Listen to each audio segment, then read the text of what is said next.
I was taunting Deacon Tom as he went out today. I said, there's no pressure on you, because today what can happen in the liturgy is that you can look at Thursday of the third week of Advent and think that the readings were to this other thing, but today's the 17th, and so now we have a direct line to the 25th by every day. The 17th, 18th, 19th, with the exception of Sunday, lead us to the 25th. And at any rate, this is the gospel for today. And so I was telling Deacon Tom that there's no pressure on you. You just have to make sure you pronounce all these words perfectly, and that everybody will be expecting to hear these. And then, by the way, it's going to be preserved forever on our YouTube channel with homilies, and this will always go down in history. So it's a beautiful thing. And he nailed it. He did a great job. It was flawless. Way to go. Yeah. There was no pressure. Just basically, he was just going to mess up forever or make it perfect forever. And he did a great job. It'll be a model for us. I'm glad I didn't have to read it. At any rate, there's one thing in here that I think is very impressive.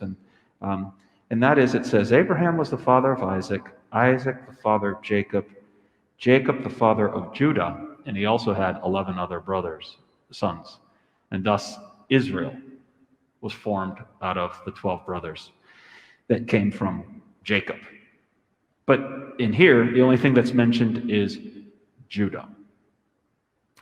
According to Fulton Sheen, there's 456 prophecies that are all fulfilled in Jesus Christ, and his birth in Bethlehem, his death on the cross. There is no other religious figure. There's no other religion. There's no other philosophy of God that can claim 456 historic prophecies being fulfilled in somebody like Jesus. None. So as you go through the Old Testament, you start to see all these prophecies. For example, the odds of somebody being able to predict 1,600 years before somebody is born, namely they predict that Jesus was going to be born in Bethlehem, and then being able to predict that through the lineage of David for 1,000 years there would be somebody that would be born that would be the king of the world, or the timing of Jesus' birth, or the prophecies of Isaiah for him to be put on a cross. You'd have to do 126 zeros with a 1 in front of it to get the probability of all those things coinciding.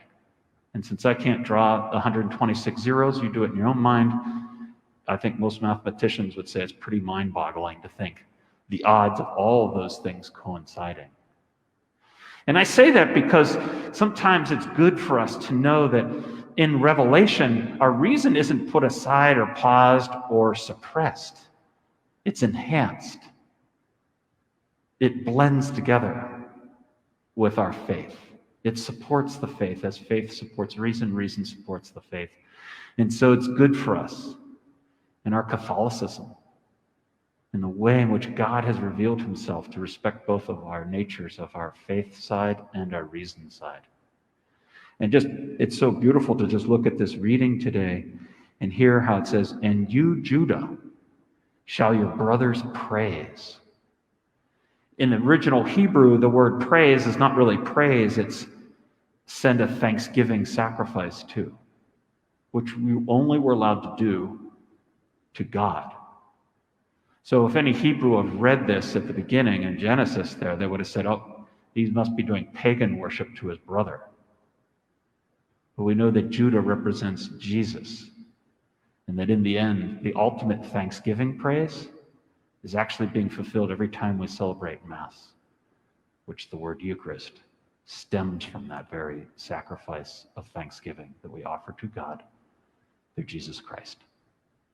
So let's unite our thoughts in praise to God, looking for those ways in which God seemingly prefigures in our life things that come true in his divine way of saving us.